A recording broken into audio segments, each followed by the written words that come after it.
Today I'll walk you through how to create filters in Jira, even if you're a total beginner or just need a quick refresher. By the end of this guide, you'll know exactly how to set up effective filters so you can streamline your project management process. To get started, first log into your Jira account. Once you're in, navigate to the top navigation bar and click on Dashboards. This is your central hub for managing and viewing your projects, a bit like the dashboard of a car, giving you all the essential information at a glance. Next, from the drop-down menu, select Create Dashboard. This is where the magic begins.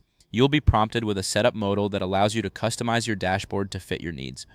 In this setup modal, you'll need to provide a name for your dashboard. Choose a descriptive title that reflects its purpose, such as Sprint 15 Tracking or Engineering Overview. This helps you and your team quickly identify the dashboard's focus. Think of it as labeling a file folder for easy access later. You'll also see an option for a description.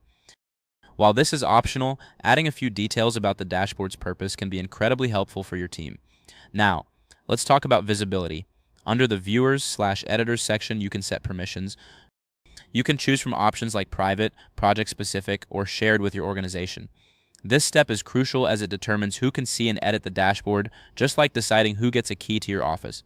Once you've filled in all the necessary information, go ahead and click Save. This will create your new dashboard, and you're one step closer to filtering your data effectively. Remember, if your dashboard looks slightly different, don't worry. Jira updates its interface periodically, so the steps may vary a bit. Just follow along with the concepts we discussed. In conclusion, creating filters in Jira is a straightforward process that can greatly enhance your project management efficiency. With the right dashboard in place, you can easily track your team's progress and stay organized. If this helped you out, please give the video a thumbs up. If you run into any issues, leave a comment below, subscribe for more actionable guides. Thanks for watching.